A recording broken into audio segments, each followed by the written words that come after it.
नमस्कार। एक बार फिर से आप सभी का बहुत बहुत स्वागत है परीक्षा वर्ल्ड के इस यूट्यूब चैनल में। दोस्तों, आरआरबी एनटीपीसी 2024 के लिए आज हम एक और इम्पॉर्टेंट क्लास आप तक पहुंचाने जा रहे हैं।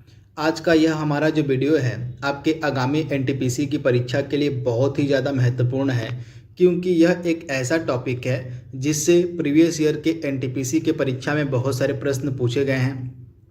तो इस टॉपिक को हम पूरे डिटेल में कवर करने वाले हैं। इस टॉपिक का नाम है भारत की नदियाँ। भारत की नदियों से जुड़े 50 सबसे बेहतरीन प्रश्नों को आज हम यहाँ पे कवर करेंगे, जो आपके आगामी एनटीपीसी की परीक्षा के लिए महत्वपूर्ण होंगे। तो चलिए बिना किसी देरी किए आज के सेशन को स्टार्ट करते हैं और देख लेते हैं कि आज के इस सेशन में हमने कौन कौन से बेहतरीन प्रश्नों को रखा हुआ है। तो आइए वीडियो को शुरू करते हैं। पहला प्रश्न आपके स्क्रीन पर है, हिमालय पार की नदियां इनमें से कौन सी हैं। आपको बताना है कि निम्न में से कौन सी नदियां हिमालय पार की नदियां कहलाती हैं। तो आप याद कर लीजिएगा, मतलब इसमें पूछा क्या गया है कि इसमें से किस नदी का, किन किन नदियों का उद्गम हिमालय से नहीं हुआ है। मेनली पूछने का मतलब इसका यही है। तो राइट आंसर क्या हो जाएगा, आपकी हो जाएगी ब्रह्मपुत्र, सिंधु और सतलज। ये तीन नदियां आपकी हिमालय पार की नदियां कहलाती हैं, यानी कि ये हिमालय के निर्माण से पहले से ही बन रही हैं। तो आप इसे याद बह रही हैं। तो राइट आंसर क्या हो जाएगा, ऑप्शन आपका बी यहाँ पे बिल्कुल सही हो जाएगा। इनके बारे में आपको याद रखना है, भूलना नहीं है। यहाँ से प्रश्न आपके एग्जाम में जरूर पूछा जाएगा, तो ये चीज़ आपको याद रखनी है।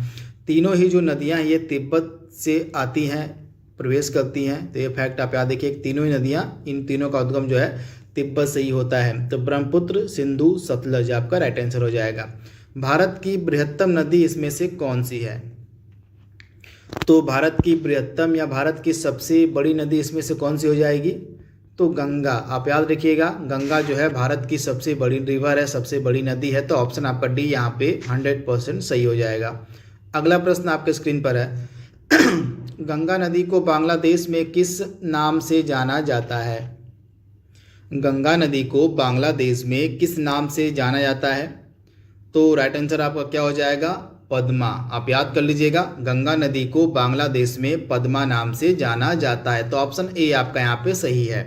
गंगा एवं ब्रह्मपुत्र की जो संयुक्त जलधारा है उसको हम किस नाम से जानते हैं। तो गंगा और ब्रह्मपुत्र नदियों का मिलन कहाँ पे होता है, बांग्लादेश पे होता है, बांग्लादेश में होता है। तो जहाँ पर ये दोनों नदियाँ आपस में मिलती हैं तो वह जो धारा बनती है उस धारा को हम मेघना के नाम से जानते हैं। तो आप याद कर लीजिएगा, बांग्लादेश में गंगा एवं ब्रह्मपुत्र की जो संयुक्त धारा है उसको हम मेघना के नाम से जानते हैं। तो राइट आंसर क्या हो जाएगा, ऑप्शन आपका यहाँ पे जो सी है बिल्कुल सही हो जाएगा। तो ये फैक्ट आपको याद रखना है। अगला प्रश्न आपके स्क्रीन पर है, निम्नलिखित नदियों में से भारत में किस पर सबसे बड़ा सड़क सेतु बनाया गया। आपको बताना है कि निम्न में से वह कौन सी नदी है जिस पर भारत का सबसे लंबा सड़क सेतु बनाया गया है।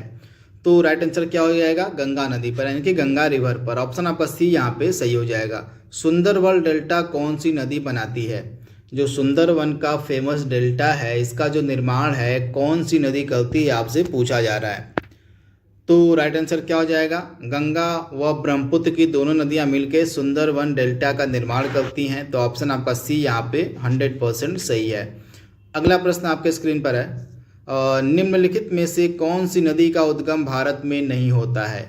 दिए गए 4 ऑप्शंस में से किस नदी का उद्गम जो है भारत से नहीं होता है, यह चीज़ आपसे यहाँ पे पूछी गई है। बेहतरीन प्रश्न है। तो राइट आंसर आपका क्या हो जाएगा, राइट आंसर आपका हो जाएगा ब्रह्मपुत्र नदी का उद्गम जो है भारत से नहीं होता है। तो एक चीज़ आप याद कर लीजिएगा, बाकी की जो तीनों नदियाँ हैं कावेरी, नर्मदा, गंगा, इन तीनों नदियों का उद्गम भारत से होता है। लेकिन जो ब्रह्मपुत्र नदी है इसका जो उद्गम है तिब्बत के मानसरोवर के निकट एक ग्लेशियर, इसका नाम है चेम। एक ग्लेशियर का नाम आप याद कर लीजिएगा, चेमयुंगडुंग। यह ग्लेशियर आपको मिलेगा तिब्बत के मानसरोवर के निकट, तथा इसी ग्लेशियर से ही यह ब्रह्मपुत्र नदी निकलती है। तो ये फैक्ट आपको याद रखना है, भूलना नहीं है। वहीं नर्मदा नदी का उद्गम कहाँ से होता है, तो नर्मदा नदी का उद्गम होता है अमरकंटक के पठार से। मध्य प्रदेश से यह नदी निकलती है। जो मध्य प्रदेश में अमरकंटक का पठार है यहीं से नर्मदा नदी का उद्गम होता है। वहीं कावेरी नदी का जो उद्गम है कर्नाटक के ब्रह्मगिरी की पहाड़ियों से होता है। तो ये फैक्ट भी आप याद कर लीजिएगा। जो कावेरी रिवर है, कावेरी नदी है, इसका जो उद्गम होता है कर्नाटक में ब्रह्मगिरी की पहाड़ियाँ हैं, यहीं से जो है इस कावेरी नदी का उद्गम होता है। तो ये फैक्ट आप याद कर लीजिएगा। ब्रह्मगिरी की पहाड़ियाँ कहाँ पर हैं? तो कर्नाटका में है। वहीं गंगा नदी का उद्गम कहाँ से होता है? तो इम्पॉर्टेंट प्रश्न है। तो गंगोत्री नामक हिमनद से, उत्तराखंड में गंगोत्री नामक हिमनद है, यहीं से गंगा नदी का उद्गम होता है। तो ये सारे फैक्ट आपको याद रखने हैं। मैं आपको गंगा नदी की कुछ सहायक नदियों के नाम बता देता हूँ जिनको आप याद कर लीजिएगा एक बार। तो यमुना हो गई, सोन हो गई, ये दोनों दाहिने तट की नदियाँ हैं। दाएं और बाएं दोनों आपको याद रखना है। तो गंगा की दाएं तट की जो सहायक नदी है कौन कौन सी हो जाएगी? यमुना और सोन रिवर। तो इन दोनों को आप याद कर लीजिएगा। यमुना और सोन नदी जो है गंगा की जो है किस तट की सहायक नदी है? तो ये दाएं तट की है। वहीं बाएं तट की इसकी सहायक नदियां कौन कौन सी हैं? तो गंगा की बाएं तट की सहायक नदियों में प्रमुख है रामगंगा, गोमती, घाघरा, गंडक, कोसी और महानंदा।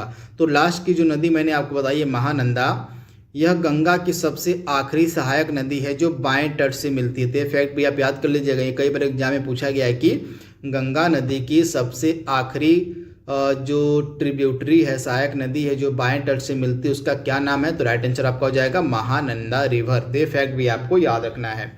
अगला प्रश्न आपके स्क्रीन पर है, तिब्बत में बहने वाली सांगपो निम्नलिखित में से भारत में कहाँ से प्रवेश करती है? ये बेहतरीन प्रश्न है। तो सबसे पहले मैं आपको बता देता हूँ कि सांगपो रिवर किसको बोलते हैं हम। तो यह ब्रह्मपुत्र का ही नाम है सांगपो, आप याद कर लीजिएगा। ब्रह्मपुत्र का ही नाम सांगपो है, जहाँ तिब्बत में जब इसका उद्गम होता है तो तिब्बत में जो है ब्रह्मपुत्र नदी को हम सांगपो के नाम से ही जानते हैं। तो यह जो सांगपो रिवर है यह भारत में अरुणाचल प्रदेश से प्रवेश करती है। तो ये फैक्ट आप याद कर लीजिएगा, अरुणाचल प्रदेश से यह भारत में प्रवेश करती है। अगला प्रश्न आपके स्क्रीन पर है, तिब्बत में मानसरोवर झील के पास किस नदी का उद्गम स्रोत है? इसमें से पूछा गया है। तो तिब्बत में मानसरोवर झील के पास से किस नदी का उद्गम स्रोत है, यहाँ पे पूछा गया है। तो राइट आंसर क्या हो जाएगा? मानसरोवर झील के पास से कौन सी आपकी रिवर निकलती है? तो ब्रह्मपुत्र रिवर, यानी कि ऑप्शन आपका सी यहाँ पे बिल्कुल सही हो जाएगा। जो ब्रह्मपुत्र नदी है, जो ब्रह्मपुत्र रिवर है, यह तिब्बत में मानसरोवर झील के पास एक हिमनद था जिसका मैंने आपको नाम बताया था, चेम युंग डुंग हिमनद, यहीं से ब्रह्मपुत्र नदी निकलती है। तो ये फैक्ट आपको याद रखना है। तथा ब्रह्मपुत्र की कुछ सहायक नदियां हैं जो मैं आपको बता दे रहा हूं, आप याद कर लीजिए, एग्जाम में ये पूछी जा सकती हैं आपसे। तो जैसे आपका तिस्ता हो गई, मानस हो गई, दिबांग हो गई, लोहित हो गई, धनसिरी, कापिली हो गई, सुबनसिरी हो गई, ये सभी नदियां जो हैं ब्रह्मपुत्र की सहायक नदियां हैं जिनको आप याद कर लीजिएगा।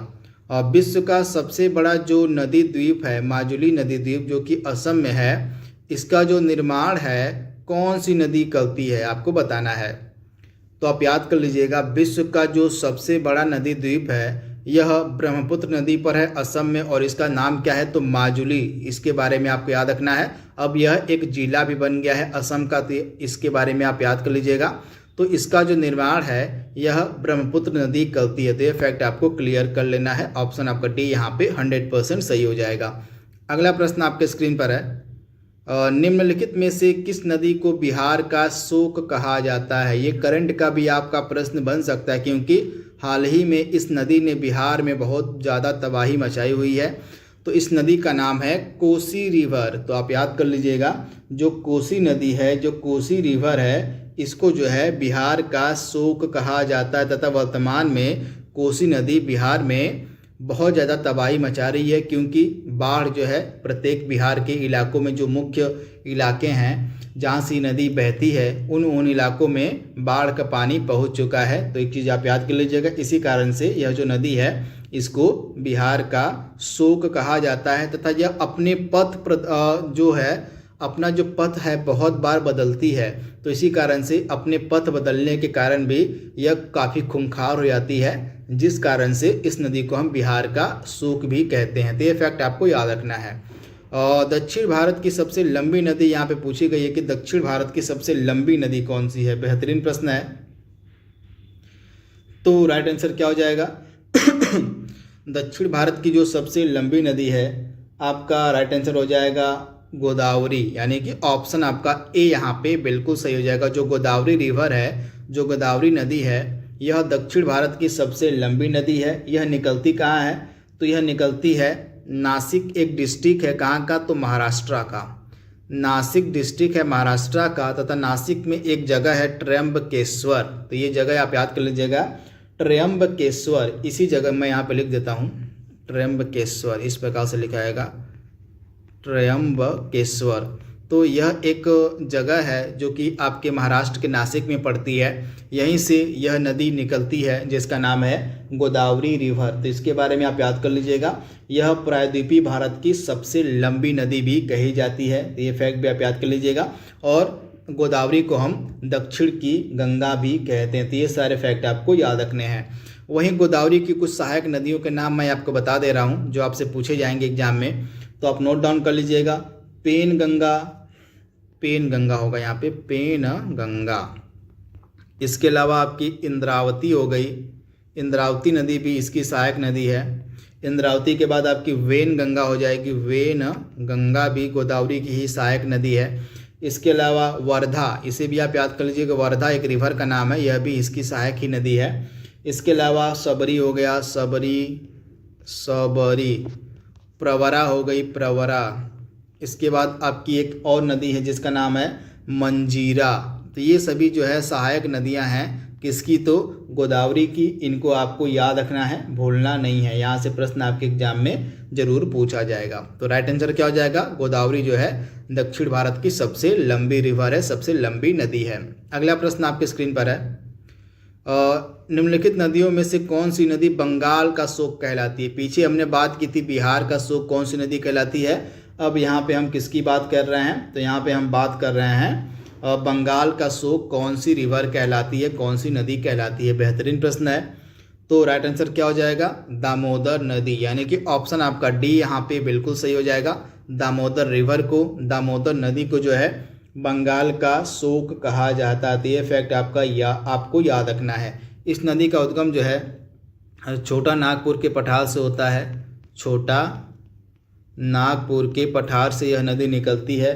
तो ये फैक्ट आप याद कर लीजिएगा। तथा यह नदी जो है बंगाल में हुगली में जाकर मिल जाती है। तो ये फैक्ट आपको याद रखना है। तथा इसको जो है दामोदर नदी को जैविक मरुस्थल भी कहा जाता है, क्योंकि यह बहुत ही ज़्यादा प्रदूषित नदी है।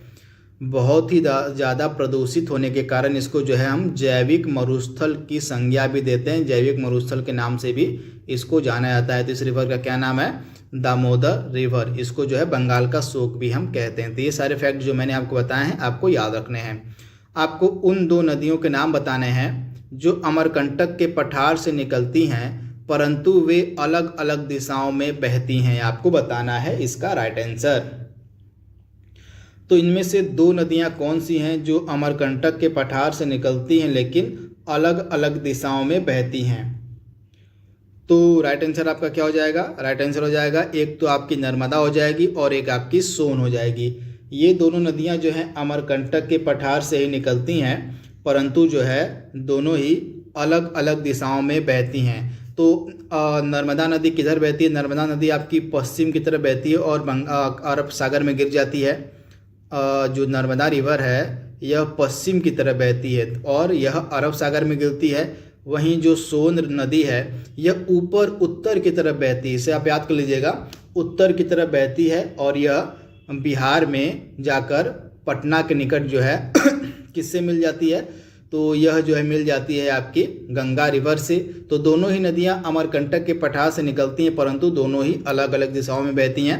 नर्मदा पश्चिम की तरफ बहती है और जाकर जो है अरब सागर में गिर जाती है। वहीं सोन नदी जो है आपकी उत्तर की तरफ बहती है और बिहार में जाकर गंगा नदी से मिल जाती है। तो ये फैक्ट आपको याद रखना है। अगला प्रश्न आपके स्क्रीन पर है, और निम्नलिखित में से किस नदी के मुहाने पर डेल्टा का निर्माण नहीं होता है? वह कौन सी नदी है जिसके मुहाने पर डेल्टा नहीं बनता है? उसकी आपको पहचान करनी है। तो राइट आंसर आपका क्या हो जाएगा? तापी, यानी कि ऑप्शन आपका यहाँ पे डी जो है बिल्कुल सही हो जाएगा। इसको तापी भी बोलते हैं और इसको ताप्ती भी बोलते हैं, दोनों एक ही नदी हैं, कन्फ्यूज मत होइएगा। तो यह जो है नदी आपकी पश्चिम वाहिनी नदी है, यानी कि पश्चिम की तरफ बहने वाली यह नदी है और यह जो है आपकी अरब सागर में गिरती है। अरब सागर में यह गिरती है और यह डेल्टा का निर्माण नहीं करती बल्कि यह एस्चुरी का निर्माण करती है। तो ये फैक्ट आप याद कर लीजिएगा। नर्मदा और ताप्ती ये दोनों नदियां आपके एस्चुरी का निर्माण करती हैं और दोनों नदियां ही अरब सागर में जाकर गिर जाती हैं और दोनों ही नदियां भ्रंश घाटी का प्रवाह करती हैं, यानी कि भ्रंश घाटी से होकर बहती हैं। नर्मदा और ताप्ती दोनों ही नदियां भ्रंश घाटी से होकर बहती हैं और अपने मुहाने पर डेल्टा की जगह एस्चुरी का निर्माण करती हैं। तो ये फैक्ट आप याद कर लीजिएगा। नर्मदा और ताप्ती दोनों नदियां ही डेल्टा का निर्माण नहीं करती हैं। तो ये फैक्ट आपको क्लियर कर लेना है, याद कर लेना है। वहीं कावेरी नदी हो गई, महानदी हो गई, गोदावरी रिवर हो गई, ये सभी आपके जाकर बंगाल की खाड़ी में गिरती हैं और अपने मुहाने पर डेल्टा का निर्माण करती हैं। तो ये फैक्ट आपको याद रखना है। अगला प्रश्न आपके स्क्रीन पर है, और निम्नलिखित में से कौन सी नदी भ्रंश घाटी से होकर बहती है? कौन सी नदी भ्रंश घाटी से होकर बहती है, आपको उसकी पहचान करनी है। तो अभी अभी मैंने आपको बताया है कि नर्मदा रिवर जो है यह भ्रंश घाटी प्रवाह कहती है। तो इसके बारे में आप याद कर लीजिएगा। किन दो पर्वतों के बीच से यह होकर बहती है? तो विंध्य और सतपुड़ा, विंध्य और सतपुड़ा रेंज के बीच यह बहती है नर्मदा रिवर, नर्मदा नदी। तो इसके बारे में आप याद कर लीजिएगा, इम्पॉर्टेंट है। तथा यह जो है अपने मुहाने पर डेल्टा की जगह एस्चुरी का निर्माण करती है और यह जो है अरब सागर में जाकर गिर जाती है। तथा इसका जो उद्गम है अमरकंटक के पठार से होता है। तो ये सारे फैक्ट आपको याद रखने हैं, भूलने नहीं हैं। वहीं जो ताप्ती रिवर थी यह भी आपकी भ्रंश घाटी की प्रवाह करती थी। तो यह किन दो पर्वतों के बीच से होकर, किन दो पहाड़ों के बीच से होकर बहती है? तो आप याद कर लीजिएगा, सतपुड़ा और अजंता श्रेणी। जो सतपुड़ा और अजंता श्रेणियां हैं इन दोनों के मध्य से होकर बहती है आपकी यह ताप्ती रिवर। तो दोनों ही नदियां आपकी भ्रंश घाटी प्रवाह करती हैं। तो दोनों किन किन के बीच, किन किन पहाड़ियों के बीच से होकर बहती हैं, आपको याद रखना है। यहाँ से प्रश्न आपके एग्जाम में जरूर पूछा जाएगा। अगला प्रश्न आपके स्क्रीन पर है, कौन सी नदी भेड़ाघाट के समीप कपिलधारा जलप्रपात का निर्माण करती है? बेहतरीन प्रश्न है। इसमें से कौन सी नदी जो है भेड़ाघाट के निकट कपिलधारा जलप्रपात का निर्माण करती है, आपको बताना है। तो राइट आंसर क्या हो जाएगा? नर्मदा रिवर, नर्मदा नदी जो है भेड़ाघाट के निकट जो है कपिलधारा जलप्रपात का निर्माण करती है। तो ये फैक्ट आपको याद रखना है। तथा नर्मदा नदी पर ही जो है दूधधारा जलप्रपात भी है, तो इसे भी आप याद कर लीजिएगा। दूधधारा जलप्रपात भी जो है आपका नर्मदा रिवर पर। इसके अलावा धुआंधार जलप्रपात भी जो है यह किस नदी पर है? तो नर्मदा रिवर पर ही है। तो ये फैक्ट आपको याद रखने हैं, भूलने नहीं है। भारत के लवण नदी का नाम कौन सा है? इसमें से कौन सी नदी जो है लवण नदी के नाम से भी जानी जाती है, उसकी आपको पहचान करनी है। बहुत ही बेहतरीन सा प्रश्न है। तो राइट आंसर क्या हो जाएगा आपका? यह नदी है लूनी नदी। इसको जो है हम लवण नदी के नाम से भी जानते हैं। इस नदी का उद्गम जो है कहाँ से होता है? अरावली श्रेणी से होता है। अरावली पर्वतों से जो है इसका उद्गम होता है, राजस्थान से। तो ये फैक्ट आप याद कर लीजिएगा। तथा यह एक नदी जो है अंतःस्थलीय नदी है, क्योंकि यह सागर में नहीं मिलती है बल्कि यह जो है कच्छ के रण में ही समाप्त हो जाती है। यह जो नदी है लूनी नदी, यह कच्छ के रण में ही समाप्त हो जाती है। यह मुहाने तक, यानी कि सागर के मुहाने तक नहीं पहुंच पाती है। तो इसके बारे में आप याद कर लीजिए। इसी कारण से इसको जो है हम अंतःस्थली नदी के नाम से भी जानते हैं। तो इसके बारे में आप याद कर लीजिएगा। यह जो है कच्छ का जो रण है गुजरात में, यहीं पर जाकर समाप्त हो जाती है, विलुप्त हो जाती है। तो ये फैक्ट आपको याद रखना है। तथा अरावली पर्वतों से इसका उद्गम होता है और इसकी दो इम्पॉर्टेंट सहायक नदियां हैं जो कई बार एग्जाम में पूछी गई हैं, आप याद कर लीजिएगा। पहली है सुकरी और दूसरी है जवाई। ये दोनों इम्पॉर्टेंट इसकी सहायक नदियाँ हैं लूनी की। तो ये फैक्ट आपको क्लियर कर लेना है। अगले प्रश्न की तरफ बढ़ते हैं हम। अगला प्रश्न आपके स्क्रीन पर है, इंदौर के समीप स्थित जाना पाव पहाड़ी किसका स्रोत है? इंदौर के समीप जो जाना पाव पहाड़ी है यह निम्नलिखित में से किस नदी का यहाँ से उद्गम होता है, उसकी आपको पहचान करनी है। तो राइट आंसर आपका क्या हो जाएगा, चंबल रिवर, चंबल नदी। चंबल नदी का जो उद्गम है यह जानापाव पहाड़ी से ही होता है। तो राइट आंसर क्या हो जाएगा, ऑप्शन आपका बी यहाँ पे बिल्कुल सही हो जाएगा। ये चीज़ आपको याद रखनी है। तथा यह जो चंबल रिवर है और चंबल नदी है, इसकी कुछ सहायक नदियां हैं जो आपसे एग्जाम में पूछ ली जाएंगी। तो मैं आपको बता दे रहा हूं, आप नोट डाउन कर लीजिएगा।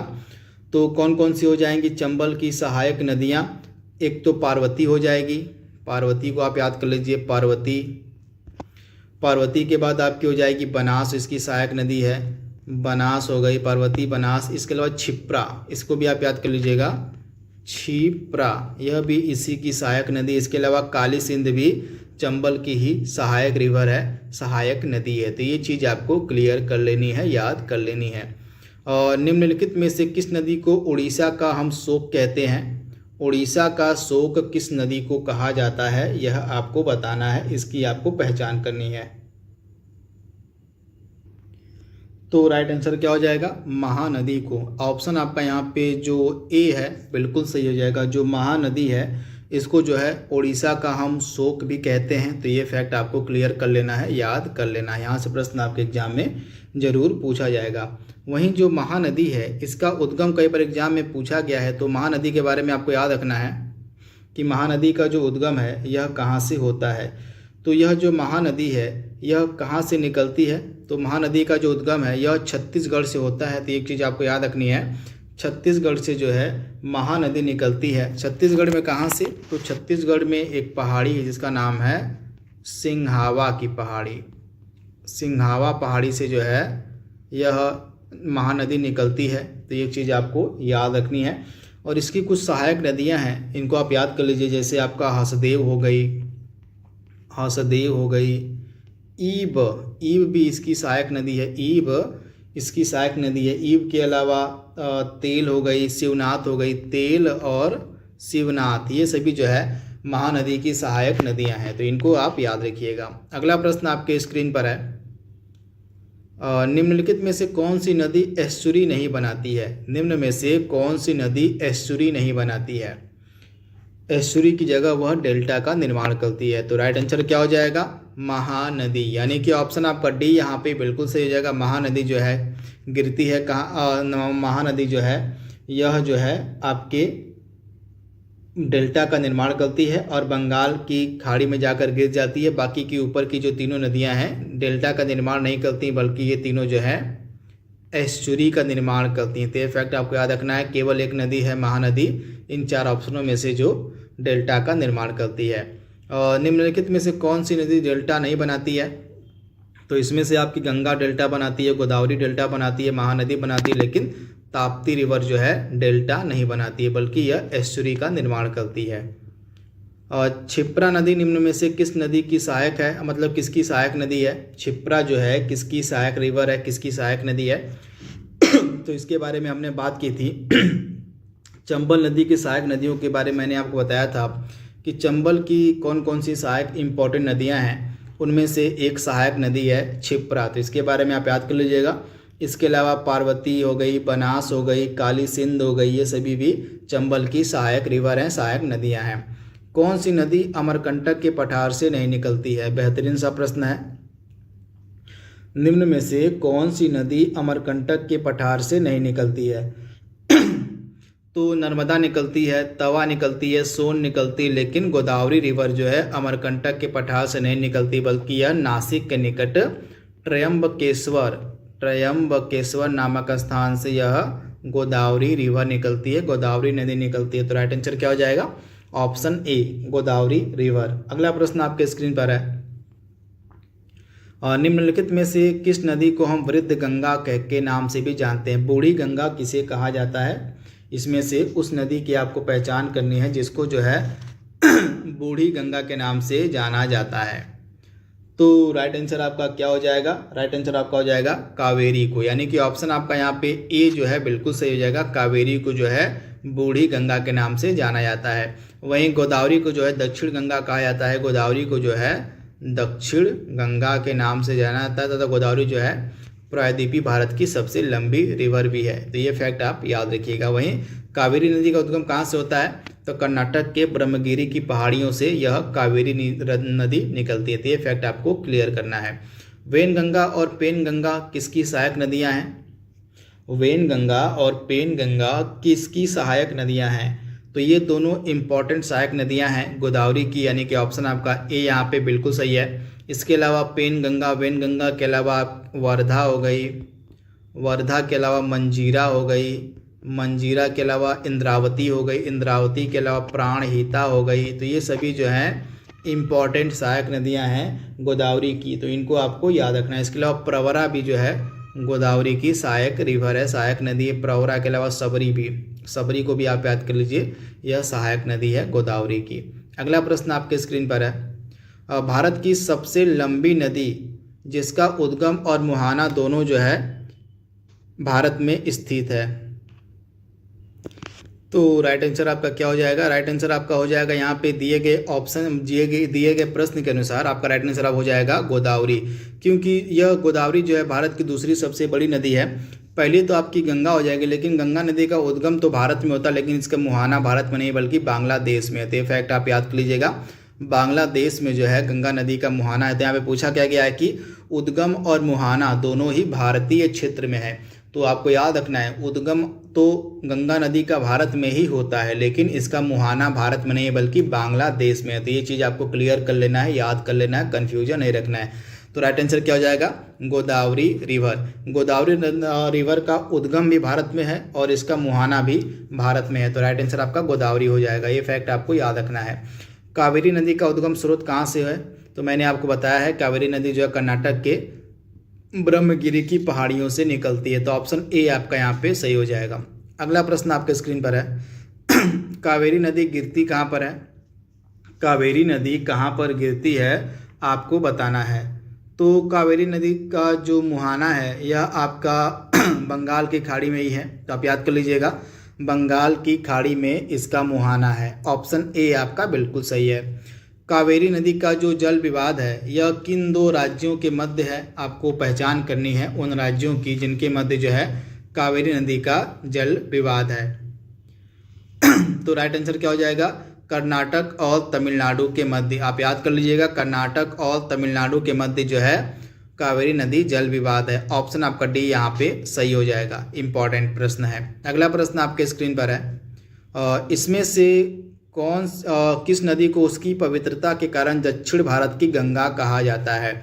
उस नदी को आपको बताना है जिसे उसकी पवित्रता के कारण दक्षिण भारत की गंगा कहा जाता है। तो मैंने इसके बारे में आपको बता दिया है।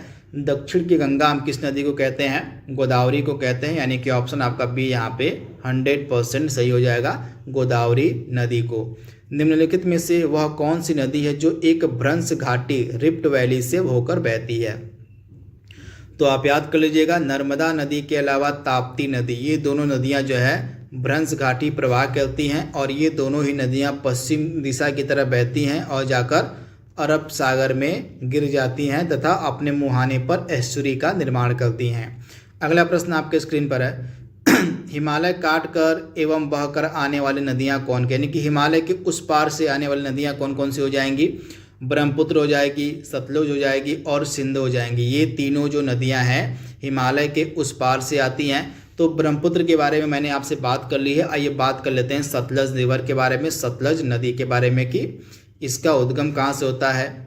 तो जो सतलज रिवर है, जो सतलज नदी है, तिब्बत के राकस झील से निकलती है। आप याद कर लीजिएगा, तिब्बत में एक झील है जिसका नाम है राकस झील। राकस झील यह तिब्बत में है, यहीं से जो है सतलज नदी निकलती है। और इसकी दो इम्पॉर्टेंट नदियां हैं जिनको आपको याद कर लेना है, स्पीति और ब्यास। स्पीति व ब्यास ये दोनों जो हैं इम्पॉर्टेंट सहायक नदियां हैं सतलज की, तथा सतलज नदी पर ही भाखड़ा नांगल बांध बनाया गया है। तो ये फैक्ट आपको याद रखना है। वहीं सिंधु नदी की अगर हम बात करें तो जो सिंधु रिवर है, जो सिंधु नदी है, इसका उद्गम कहाँ से होता है? तो इसका उद्गम भी तिब्बत से होता है। तो ये फैक्ट आप याद कर लीजिएगा। तिब्बत में मानसरोवर झील के निकट कैलाश पर्वत से ही जो है इसका उद्गम होता है। तो एक चीज़ आप याद कर लीजिएगा, तिब्बत में मानसरोवर झील के निकट कैलाश पर्वत से ही जो है इस नदी का उद्गम होता है सिंधु रिवर का। तो ये फैक्ट आप याद कर लीजिएगा। और सिंधु की जो सहायक नदियाँ हैं कौन कौन सी हैं, तो इसकी सहायक नदियों में सियोक हो जाएगी, गिलगित हो जाएगी, इसके बाद जांस्कर हो जाएगी, झेलम, चिनाब, रावी, सतलज, ब्यास, ये सभी जो हैं इसी की सहायक नदियां हैं। तो ये फैक्ट आप याद रखिएगा। और निम्न नदियों में से सबसे अधिक पथ परिवर्तन कौन सी नदी करती है, तो पथ परिवर्तन सबसे ज़्यादा करती है कोसी नदी, जिस कारण से इसको जो है बिहार का शोक कहा जाता है। तो ऑप्शन सी आपका सही है।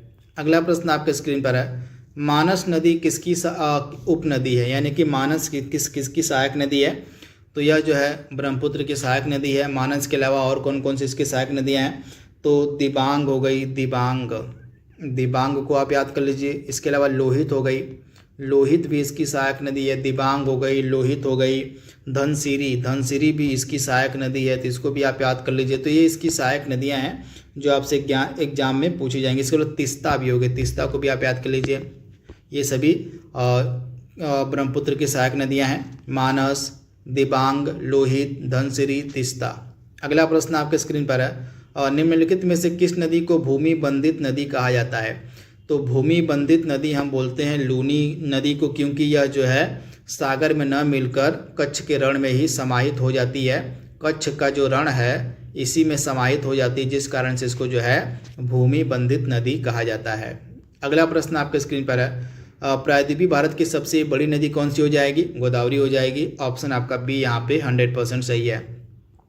और निम्नलिखित में से वह कौन सी नदी है जिसका उद्गम भारतीय क्षेत्र में नहीं है, तो इसमें से गोदावरी नदी का उद्गम भारत से होता है, और झेलम का भारत से होता है, रावी नदी का भारत से होता है, लेकिन जो घाघरा रिवर है यह भारत से नहीं निकलती है, बल्कि कहाँ से निकलती है, तो यह भी तिब्बत के माप चाचुंगो ग्लेशियर से, आप याद कर लीजिएगा, माप चाचुंगो, यह जो ग्लेशियर है यहीं से निकलती है। तिब्बत में यह ग्लेशियर आपको मिलेगा, तो यहीं से निकलती है घाघरा रिवर। तो ये फैक्ट आपको याद रखना है, इम्पॉर्टेंट है। तथा जो घाघरा नदी है, घाघरा नदी को पहाड़ी क्षेत्रों में हम करनाली कहते हैं, करनाली, पहाड़ी क्षेत्रों में इसको जो है करनाली रिवर के नाम से भी जाना जाता है। तो ये सारे फैक्ट आपको याद रखना है।